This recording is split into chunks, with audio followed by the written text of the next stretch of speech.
Hello friends, இன்றைக்கி நம்ம வீடியோவில் எதை பற்றி பேச போகணும்னு சொல்லிங்கன்னா, கிட்டத்தட்ட ஆந்திராவில் இப்போ மிகப்பெரிய ஒரு பிரச்சனை நடந்திருக்கு.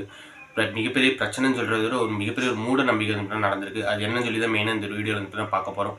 அப்படி என்ன தான் நடந்திருக்குன்னு சொல்லி கேட்டிங்கன்னா, ஃபர்ஸ்ட் ஆஃப் ஆல் ஒரு வீட்டுக்குள்ளே பார்த்தீங்கன்னா கிட்டத்தட்ட 4 நாளாக ரொம்ப பெரிய ஒரு துர்நாற்றம், அதாவது ரொம்ப ஒரு கெட்ட பேட்ஸ்மேன் அடிக்குது.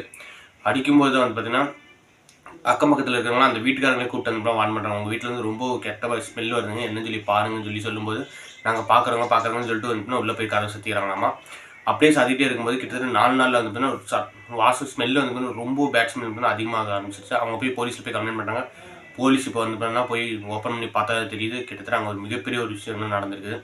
ஸோ அது என்னன்னு சொல்லிட்டு வீடியோவில் கண்டினியூவாக பார்ப்போம் வாங்க. ஃபர்ஸ்ட் ஆஃப் ஆல் இந்த மாதிரி பல வீடியோக்கள் பார்க்கணும்னா மக்கள் நம்ம சேனல் சப்ஸ்கிரைப் பண்ணிக்கோங்க. ஆந்திரா மட்டும் இல்லை, இந்தியா மட்டும் இல்லை, உலகத்தில் எந்த ஒரு மிகப்பெரிய விஷயம் நடந்தாலும் அதை பற்றி நான் கண்டிப்பாக அந்த வீடியோ போடுவோம். ஸோ வாங்க வீடியோக்களை போகலாம். ஃபஸ்ட்டு பார்த்தீங்கன்னா கிட்டத்தட்ட இவங்க யாருன்னு சொல்லி கேட்டிங்கன்னா, ஆந்திரா மாநிலத்தில் ஏலூரில் தான் இருக்காங்க. ரத்னம் மற்றும் அவரோட மனைவி வாழ்ந்துட்டு வராங்க. ரத்னங்கிறவர் யாருன்னு சொல்லி கேட்டிங்கன்னா, கிட்டத்தட்ட ஏஎஸ்ஐ ஆஃபீஸர், போலீஸ்லேயே ஒரு பெரிய போஸ்டிங்கில் இருக்கிற ஒரு ஆஃபீஸர்னு சொல்லி சொல்லப்படுது. இவங்களுக்கு பார்த்தீங்கன்னா 2 மகள்கள், ஒரு மகன் இருக்கான்னு சொல்லி சொல்லப்படுது. இப்படியே அவங்களோட லைஃப் போயிட்டு இருக்கும்போது பார்த்தீங்கன்னா கிட்டத்தட்ட 17 வருஷத்துக்கு முன்னால் யோசிச்சு பாருங்கள். 17 வருஷத்துக்கு முன்னால் அவரோட அப்பா ஏஎஸ்ஐ போஸ்டிங்லேருந்து அவங்க அப்பா ரத்னம் இறந்து போகிறாரு. இறந்ததுக்கப்புறம் தான் பார்த்தீங்கன்னா அவரோட மனைவி, அவங்களோட 2 பொண்ணுங்களும் பையனும் பார்த்தீங்கன்னா கிட்டத்தட்ட குகப்பள்ளிங்கிற ஆந்திராவில் இருக்க குகப்பள்ளிங்கிற ஒரு ஊருக்கு வராங்க. அங்கே பார்த்தீங்கன்னா ஒரு அப்பார்ட்மெண்ட்டில் குடியிருக்கிறாங்க. அந்த அப்பார்ட்மெண்ட்டில் வாடகை குடியிருக்காங்க. அந்த அப்பார்ட்மெண்ட்டில் தான் பார்த்தீங்கன்னா கிட்டத்தட்ட நான் இப்போ இந்த 3 பேர்னு சொன்னோடனே நிறைய பேர் நினைப்பீங்க, சரி ஒரு குழந்தைங்க 3 குழந்தைங்க இருப்பாங்க, 2 பொண்ணுங்க ஒரு பையன் குழந்தையாக இருப்பான் அப்படின்னு சொல்லி நினைப்பீங்க. அதுதான் இல்லை. இவங்க 3 பேரும் கிட்டத்தட்ட 40 வயசான ரொம்ப ஒரு அடல்ட்டுன்னு சொல்லி சொல்லப்படுது. ஒரு 40 வயசு கடந்தவங்கன்னா யோசிச்சு பாருங்கள் எந்த அளவுக்கு வயசு இருக்குன்னு சொல்லிட்டு. இந்த 40 வயசு கடந்தவங்களுக்கு தான் இது வரைக்கும் ஒருத்தருக்கு, அந்த 3 பேரில் ஒருத்தருக்கு திரும்பமே கிட்டத்தட்ட மேரேஜ் ஆகலைன்னு சொல்லி சொல்லப்படுது. அந்த ஒரு விதத்திலேயே அந்த ஒரு குடும்பம் வாழ்ந்துட்டு இருக்கு. இப்படியே போகும்போது பார்த்தீங்கன்னா அவங்களோட சின்ன பிள்ளை, அதாவது இளைய மகளுக்கு ரொம்ப உடம்பு சரியில்லாமல் போகுது. அப்புறம் என்ன ஆகுதுன்னு சொல்லிக்கிட்டா அவங்கள போய் ஹாஸ்பிட்டலில் போய் அட்மிட் பண்ணுறாங்க. ஹாஸ்பிட்டலில் அட்மிட் பண்ணும்போது அங்கேயும் சிகிச்சை, அதாவது ஒத்து வராமல் இறந்து போயிடுறாங்க. கிட்டத்தட்ட 16ஆம் தேதி இவங்க இறந்து போகிறாங்க. யோசிச்சு பாருங்க, நல்லா யோசிச்சு பாருங்க. 16ஆம் தேதி இறந்து போய் இவங்களோட பாடி அவங்க வீட்டுக்கு எடுத்துகிட்டு வந்துடுறாங்க. வீட்டுக்கு எடுத்துகிட்டு வந்துட்டு ஒரு சவப்பெட்டியில் போட்டு வச்சுருக்காங்க. இது வரைக்கும் எல்லாமே கரெக்டாக தான் போயிட்டு இருந்தது.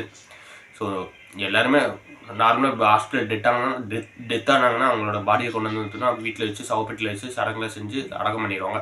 பட் இவங்க பண்ணது என்னன்னு சொல்லிக்கிட்டீங்கன்னா, சடங்கு செய்யலை, அதுக்கு பதிலாக வேறு ஒன்று செஞ்சாங்க. அதுதான் என்னன்னு சொல்லிக்கிட்டிங்கன்னா, கிட்டத்தட்ட வீட்டில் அந்த ரத்னம் அவர்களுடைய ஃபோட்டோவை வச்சு 4 நாளாக யோசிச்சு பாருங்கள்.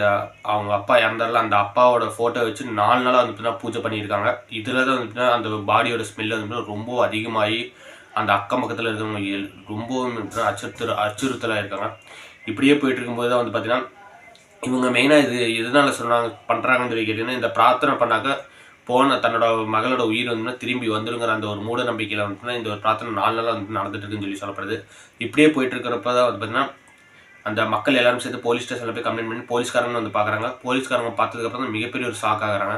என்னடா இது இவ்வளோ மோசமாக போயிட்டுருக்கேன்னு சொல்லிட்டு அதுக்கப்புறமே தான் அந்த உடலை கைப்பற்றி அடுத்த சடங்குக்கான வேலைகள்லாம் போலீஸ்காரங்க பண்ணுறாங்க. ஸோ இதுதான் இப்போ ஆந்திராவில் மிகப்பெரிய ஒரு இஷ்யூவாக போயிட்டுருக்குது.